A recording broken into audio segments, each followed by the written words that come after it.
South Park is taking no prisoners in its new season, and despite backlash from Trump administration officials, they are unfazed. Only South Park could turn racist podcasts, ICE raids, and heaven itself into one giant punchline.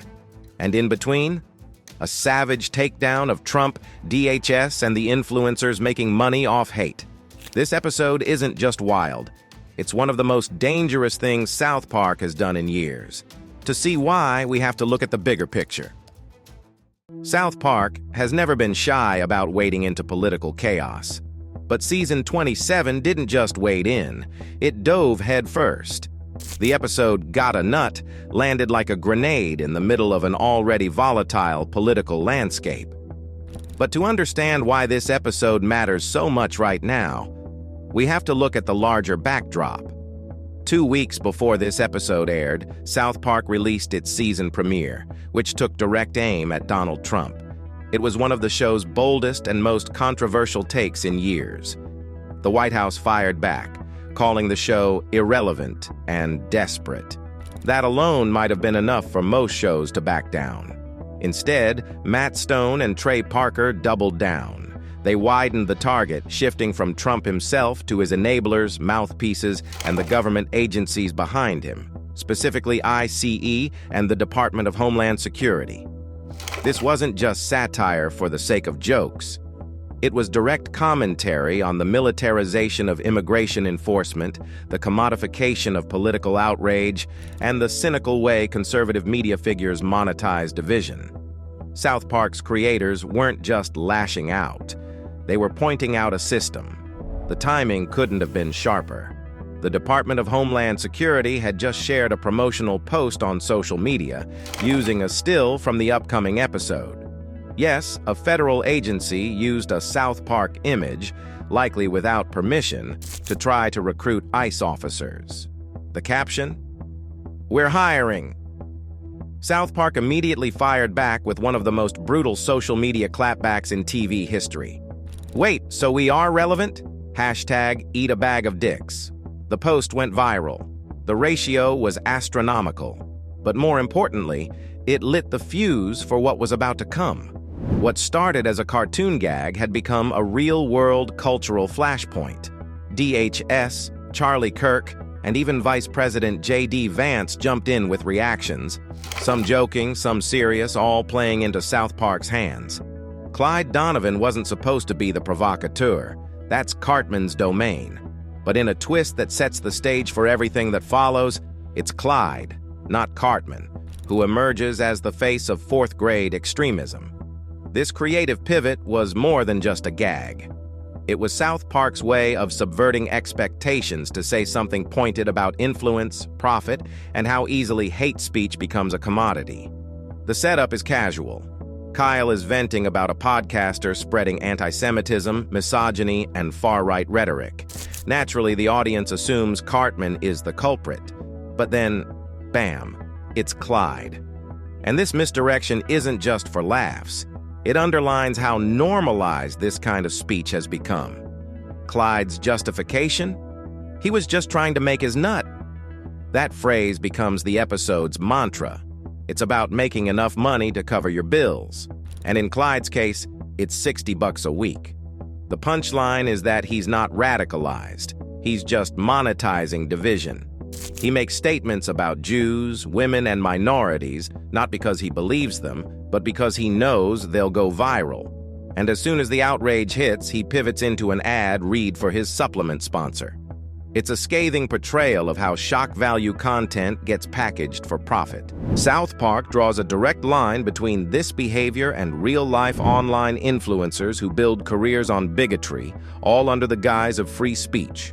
The cleverest part? Clyde isn't painted as a mastermind. He's a kid mimicking what he sees in media. It's not just about the grown men making millions. It's about how this behavior trickles down to the next generation, turning prejudice into performance. South Park forces the audience to consider how easily these roles are adopted. There's no ideology, just opportunity. And in a digital economy where attention is currency, outrage becomes the business model. If there's one thing Eric Cartman can't stand, it's being upstaged. especially by someone as unremarkable as Clyde. So when he finds out that Clyde is the new king of controversy, Cartman doesn't get concerned. He gets competitive. And that's where the episode's second major thread kicks off. A personal turf war over who gets to be the loudest, most toxic voice in the room. Cartman's reaction isn't political. It's territorial. He doesn't care that Clyde is spreading hate. He's furious that Clyde is stealing his shtick, and worse, his audience. Cartman views grifting as performance art. That sets the stage for a satirical arms race between two wannabe provocateurs. To one-up Clyde, Cartman rebrands himself as a master debater.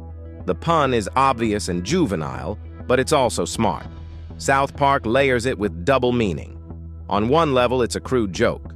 On another, it's a jab at the self-seriousness of political influencers who frame their talking points as intellectual combat. Cartman wants to win the war of ideas, but mostly he wants attention. He mimics Charlie Kirk's style, right down to the ridiculous haircut, and starts baiting liberal college students into debates. But South Park doesn't stop at mocking the grift itself. It mocks the mechanics of viral media. Cartman admits he can just edit out any segment where he gets owned. This is content warfare, not actual discourse. And that's the point. In the world of political grifting, the truth is optional. The optics are everything. The episode also digs at the audience that fuels this cycle. There's a quiet indictment of viewers who treat these confrontations like sport, cheering when a grown man destroys a college freshman. Cartman's ego trip becomes a mirror to real-world pundit culture, where outrage is monetized, facts are irrelevant, and the grift is only as good as the clicks it generates. It's satire that doesn't pull punches. Cartman isn't a villain here because of his politics. He's a villain because of his hunger for power and validation. In this battle of narcissism versus opportunism, South Park exposes how shallow the whole spectacle really is. And Cartman? He's not mad because Clyde crossed a moral line. He's mad because Clyde beat him at his own game. Mr. Mackey has always been one of South Park's more grounded characters, a well-meaning school counselor trying to keep things together in a town that never stops spiraling. So when he loses his job due to budget cuts, it's not just a plot device. It's a statement. A government that slashes funding for schools while boosting law enforcement agencies like ICE. That's the real-world absurdity South Park takes aim at. Desperate to cover his living expenses, Mackey visits his bank, only to be told that he needs $8,000 a month just to break even. The irony? As a public servant, he's now priced out of basic financial stability. His banker, Denny, a returning side character known for his "and it's gone" meme, suggests something unexpected: apply to ICE. At first, Mackey balks. But then comes the real hook. A $100,000 salary and a $50,000 signing bonus. That's not a joke. Those are real figures pulled directly from ICE's official recruitment pages. And that's what makes the satire bite so hard. South Park doesn't exaggerate here. It just shows what's already true. Mackey's journey from school counselor to immigration enforcer is played for laughs. But there's a deep discomfort under the humor. It's the idea that economic precarity can push otherwise rational people into unethical roles. He's not joining ICE out of belief. He's doing it to make his nut. That phrase, again, becomes the moral anchor of the episode. The ICE recruitment video that Mackey watches is intentionally ridiculous, featuring cartoonish visuals and glorified propaganda. But it mirrors actual recruitment tactics, appeals to patriotism, vague promises of heroism, and complete silence on the ethical gray zones of the job. The show even pokes fun at how easy it is to get hired. Mackey walks into his interview, mentions his financial needs, and boom, he's hired on the spot. In one of the sharpest satirical turns, South Park implies that ICE isn't hiring the best and brightest, it's hiring the desperate. And with desperation comes obedience. That's the chilling part. So when Mackey suits up, it's not a triumphant transformation. It's a slow, sad descent into moral compromise. all because of a paycheck. And that's exactly what South Park wants us to think about. Mr. Mackey's first assignment as an ICE agent is to lead a raid at a Dora the Explorer concert. Yes, seriously.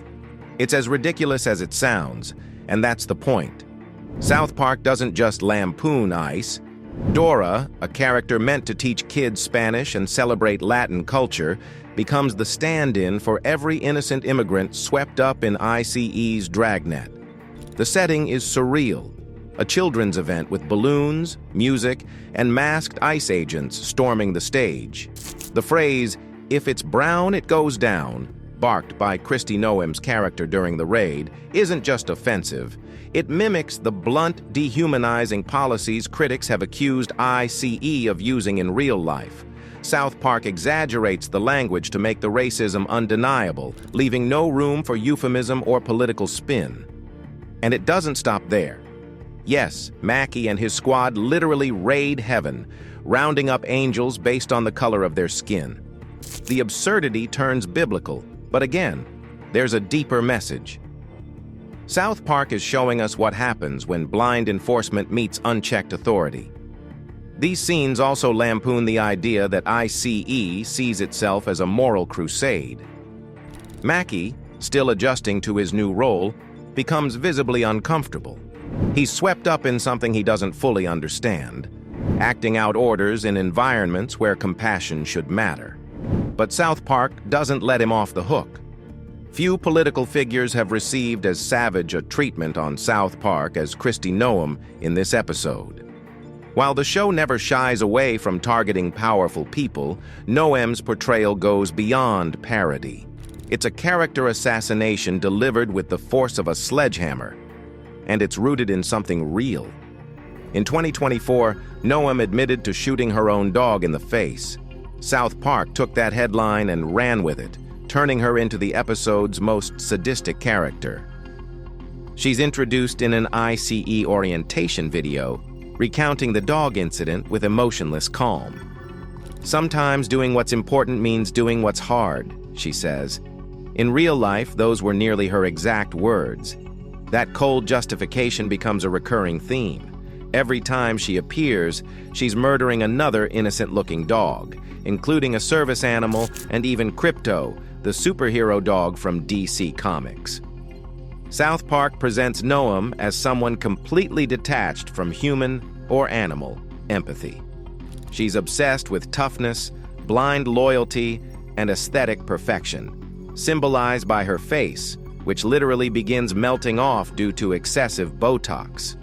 Her violence toward dogs mirrors the kind of violence ICE is shown to enact on humans. The juxtaposition is intentional.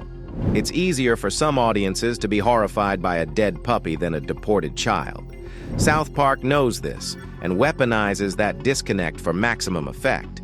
Watching her slaughter cute animals becomes a metaphor for political cruelty disguised as leadership.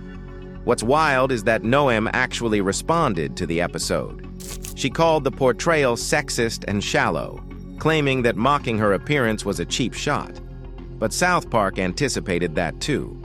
Her collapsing face is a literal manifestation of what the show sees as a collapsing moral compass. The deeper jab is cultural. Noem has styled herself as a rising star in conservative circles, a symbol of strength and uncompromising values. But in South Park's world, those values are a mask for chaos. Her character becomes a stand-in for authoritarian tendencies dressed up in patriotism and pageantry. Every scene she's in ends in violence or absurdity, and that's by design. South Park isn't trying to critique Noem gently. They're aiming to obliterate her reputation with satire so dark it leaves a mark. And in doing so, they deliver one of the most unforgettable and brutal takedowns in the show's history. Now, toward the end of the episode, South Park dials down the chaos just enough to land its most important message. After all the shouting, raiding, and puppy killing, there's a quiet moment between Clyde and Mr. Mackey. Both of them, one a child podcaster, the other a former counselor turned ICE agent, reach a breaking point. And what comes next is one of the clearest moral statements South Park has made in years. They talk about why they did what they did, Clyde admits he never believed the things he was saying. He was just trying to make money. Mackey, defeated and hollow, echoes the sentiment. He joined ICE because he needed to survive financially. The motivations aren't ideological, they're economic. This is where the episode shifts from satire to clarity. South Park doesn't just want to mock these characters, it wants to expose a system that rewards cynicism. Clyde and Mackey were both pushed into morally bankrupt positions, not because they were evil, but because those positions were profitable. The concept of making your nut takes center stage once again. It's not just a euphemism. It's the framework for how politics, media, and government function in this narrative. You don't have to believe in what you're saying or doing. You just have to say it loud enough to get paid. It's a critique that reaches beyond this episode and touches the real world, where influence, virality, and outrage have become commodities. This is the tragedy of the modern grifter. The money might come, but fulfillment doesn't.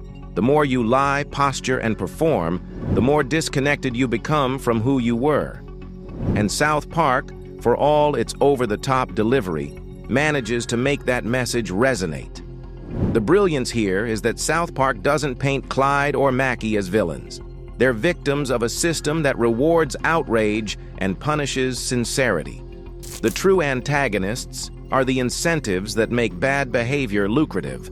Just when you think Got a Nut has peaked in chaos, South Park shifts gears into full-blown surrealism. The final act takes viewers to Mar-a-Lago, Donald Trump's Florida resort, which the show reimagines as a grotesque parody of the old TV series Fantasy Island. It's bizarre, off the wall, and deliberately unhinged. But beneath the ridiculousness lies one final layer of biting satire. Mackey and Clyde, now burned out and disillusioned, are flown to Mar-a-Lago as a reward. The scene is soaked in satire.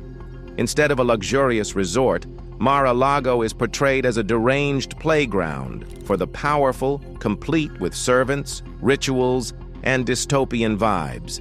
It's not paradise, it's purgatory with golf carts.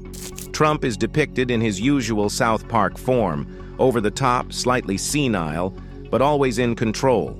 His characterization here is lighter than previous episodes, but that's intentional. The spotlight isn't on Trump anymore. It's on the machine that props him up. His role is symbolic. He doesn't need to do much. The system works for him. Then comes Vice President J.D. Vance. South Park turns him into a literal mini-me, styled after Tattoo from Fantasy Island. He waddles around in a white suit, eager to serve, and at one point offers to apply baby oil to Satan's backside. Yes, really. The symbolism isn't subtle. Vance is painted as a sycophant, someone who traded dignity for access. The design of the women at Mar-a-Lago, exaggeratedly youthful and stylized, is another subtle dig.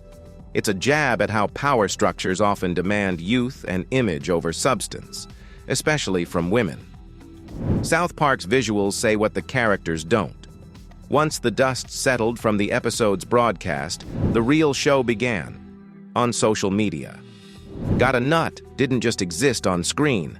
It spilled into the real world, forcing responses from the very figures it lampooned. This layer of meta-commentary is crucial because it reveals how South Park's satire doesn't just provoke laughs. It provokes real reactions, revealing more about its targets than the jokes ever could. First up was Charlie Kirk.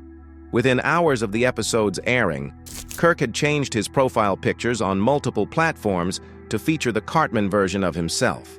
He posted a reaction video. He laughed along. It was, in his eyes, a win, and in a sense it was. He knows that attention, even mockery, drives engagement. This wasn't damage control, it was content. Kirk's reaction underscores South Park's core critique. Modern grifters aren't wounded by parody, they monetize it. In fact, being parodied is a badge of honor. It gives them more material, exposure, and reach. In mocking him, South Park ironically helped Kirk do exactly what they were criticizing: capitalize on outrage. Vice President J.D. Vance responded too. His tweet was short, smug, and strategic. He finally made it. It's a nod to the cultural weight South Park still holds. Despite being labeled irrelevant by the White House just a week earlier, the show proved it still has the power to make politicians flinch or flex. Then came Kristi Noem. Her response was different. Instead of leaning in, she lashed out. She claimed it mocked her appearance instead of addressing her politics. But that's exactly what South Park anticipated. The reactions say more than the episode itself. Kirk shows he's a content machine. Vance shows he's a climber.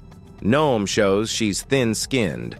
All of them, in their own way, confirm the show's premise.